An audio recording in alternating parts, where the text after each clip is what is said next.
মহার্ঘ ভাতা বৈষম্য 2025 সরকারি পরিকল্পনা 10 থেকে সর্বোচ্চ 20% মহার্ঘ ভাতা দিতে পারে। তবে এর আগে একটি ঘোষণা এসেছিল 10 থেকে 25% এবং সর্বনিম্ন 4,000 টাকা মহার্ঘ ভাতা হতে পারে। কিন্তু পরের দিনই আমরা সমকাল পত্রিকায় দেখলাম যে এমন একটি নিউজ ছেপেছে যেখানে বলা হচ্ছে সর্বোচ্চ 20% মহার্ঘ ভাতা দিতে পারে। অর্থাৎ পূর্বে যে মহার্ঘ ভাতার অর্ডার ছিল 2013 সালে তেমনটিই নাকি হতে পারে। মহার্ঘ ভাতার যে সিদ্ধান্ত সেটি 2013 সালের সিদ্ধান্তের মতোই হতে যাচ্ছে, তবে কিছুটা পরিবর্তন আসতে পারে। সেটি হচ্ছে এটি মূল বেতনের সাথে যুক্ত হতে পারে এমন সংবাদ চেপেছে। কেউ কেউ 4,000 টাকা সর্বনিম্ন করার পরও অনেকে বলছেন যে এটিও কম হয়ে যাচ্ছে। কিন্তু আজকের পত্রিকা এবং সমকালে যে সংবাদটি ছাপা হয়েছে সেখানে কিন্তু বলা হচ্ছে যে সরকার 20% সর্বোচ্চ 20% দেওয়ার ঘোষণা বা দেওয়ার সিদ্ধান্ত গ্রহণ করেছে। এখানে কর্মচারীদের যে 30 থেকে 40% মহার্ঘ ভাতার দাবি সেটিকে প্রাধান্য দেয়নি, বরং সরকার আর্থিক দিক বিবেচনা করে সর্বোচ্চ 20%-এর উপরে যাচ্ছে না এমনটি অর্থ মন্ত্রণালয় সূত্র নিশ্চিত করেছে। অন্তর্বর্তীকালীন সরকারের মেয়াদ যেহেতু দীর্ঘকালীন নয়, তাই তারা মূলত পে কমিশন গঠন না করে মহার্ঘ ভাতা মূল বেতনের সাথে যুক্ত করার সিদ্ধান্ত গ্রহণ করেছে এমন সংবাদ চড়াও হচ্ছে। বর্তমানে কত লাখ সরকারি কর্মকর্তা কর্মচারী আছে? বর্তমানে 14,43,518 জন কর্মরত আছে। সরকারি কর্মকর্তা অর্থাৎ প্রথম থেকে দশম গ্রেডে 3,40,744 জন এবং সরকারি কর্মচারী অর্থাৎ 11 থেকে 20 গ্রেডে 11,02,774 জন আছেন। সরকারি কর্মচারীদের বেতনের ঠিক কত শতাংশ মহার্ঘ ভাতা দিবে তা এখনো চূড়ান্ত হয়নি।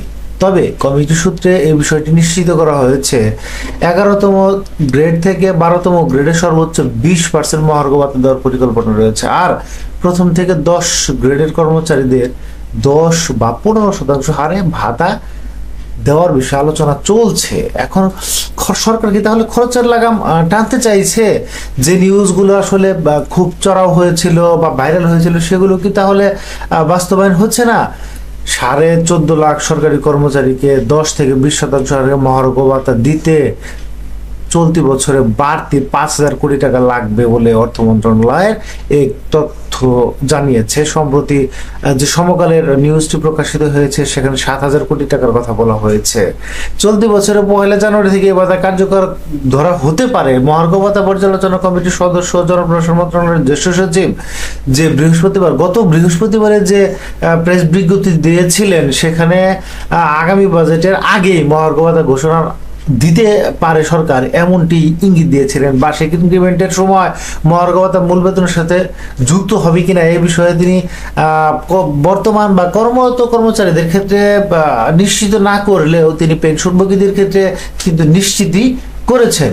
তো সরকার কি এত বেশি মহার্ঘ ভাতা দিতে রাজি নয়? তেমনটি বোঝা যাচ্ছে, এত বেশি মহার্ঘ ভাতা দিতে রাজি নয়। আমরা 3 ধাপের যে মহার্ঘ ভাতা চারিদিকে দেখছিলাম সেটি নয়, বরং 2 ধাপে ভাগ করে এটি দিতে পারে। 14.5 লাখ সরকারি চাকরিজীবীদের মূল বেতনের যে সর্বনিম্ন 10% এবং সর্বোচ্চ 20% দেওয়ার পরিকল্পনা রয়েছে এবছর বা সরকারের যে বাড়তি খরচ হবে এই যে 5 থেকে 7,000 কোটি টাকা, বর্তমান পরিস্থিতি অর্থনৈতিক দৃষ্টিকোণ থেকে এই বাড়তি ব্যয় যৌক্তিক নয় বলে অর্থনীতিবিদরা মনে করেছেন এমনটি সমকাল পত্রিকায় বলা হয়েছে।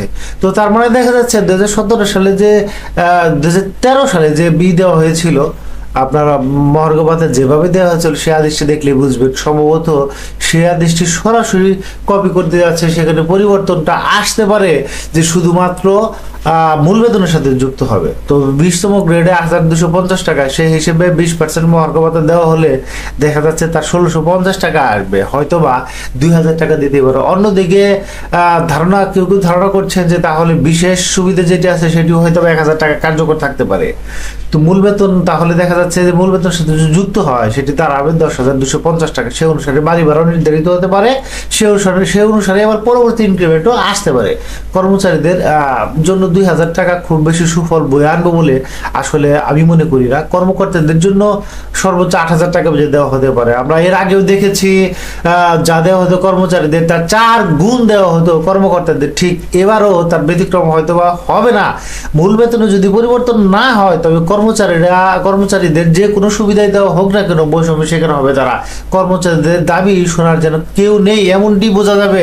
তো দেখা যাক কি হয়, সেটি দেখার বিষয় যে আসলে কিভাবে তারা কি নির্ধারণ করে বা কত টাকা নির্ধারণ করে। যেমন 53,610 টাকা মূল বেতন যদি কর্মকর্তার হয় সেখানে 10% মহার্ঘ দেওয়া হয়, তাহলেও 5,361 টাকা আসবে এবং মূল বেতন দাঁড়াবে তাদের 58,971 টাকা। অন্যদিকে কর্মচারীদের ক্ষেত্রে এবারে যে দেখা যাবে করে 2,000 টাকা বাড়ছে, কারণ কর্মচারীদের সবার বেতনই 20,000 টাকার নিচে। তো এই যে 20-22,000 টাকার নিচে যাদের বেতন তাদের কিন্তু আসলে খুব একটা বাড়বে না, এটি আসলে বোঝা যাচ্ছে। তো তারপরেও সঠিক তথ্য বা আপডেট পাওয়ার সাথে সাথে অর্থাৎ এই যে সম্ভাব্য 2,000 থেকে 8,000 টাকার মহার্ঘ ভাতার ইঙ্গিত, সেটির পরে যদি আরো কোনো নতুন তথ্য থাকে সেটি আপনাদের সাথে শেয়ার করার চেষ্টা করব। ধন্যবাদ।